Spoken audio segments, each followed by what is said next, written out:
రాష్ట్రంలోకొచ్చి పెట్టుబడి పెడతాను అన్నోళ్ళదంతా కూడా పెట్టుబడి వచ్చేసిందే అన్నట్టుగా ప్రభుత్వం చెప్తోంది. ఇదివరకు అప్పట్లో 20,00,000 కోట్ల పెట్టుబడులు వచ్చినాయని చెప్పేవాడు 2019కి ముందు. ఆ తర్వాత లెక్క తీస్తే 70,000, 80,000 కోట్లు వచ్చినాయి. జగన్ టైంలో 14,00,000 కోట్ల రూపాయల పెట్టుబడులు అన్నారు. తర్వాత 5 ఏళ్ల తర్వాత లెక్క తీస్తే 70,000-80,000 కోట్ల దాకా వచ్చినాయి. ఇది జరిగింది. మిగతాది కాలక్రమంలో నడుస్తుంది. ఇప్పుడు ప్రభుత్వం ఏం చెప్తోంది? 25,00,000 కోట్ల పెట్టుబడులు వచ్చేసినాయి ఆల్రెడీ. 23,00,000 కోట్లు లక్షలాది మంది ఉద్యోగాలు వచ్చేసినాయి అని ప్రభుత్వం చెప్తుంది. వాళ్లతో ఒప్పందాలు జరిగినాయి.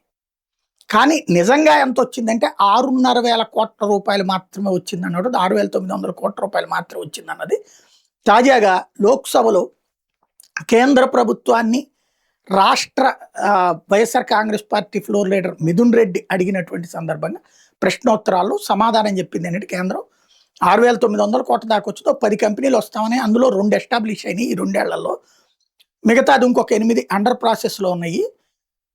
వచ్చింది 6,900 కోట్ల రూపాయల వరకు, అంటే ఒక 7,000 కోట్లు వేసుకుందాం, అది వచ్చినటువంటి పెట్టుబడులు. మిగతాది 25,00,000 కోట్లు, 23,00,000 కోట్లు అనేటటువంటిది వీళ్ళు ఓకే చెప్పారు. వాళ్ళు వచ్చి పెట్టాలి.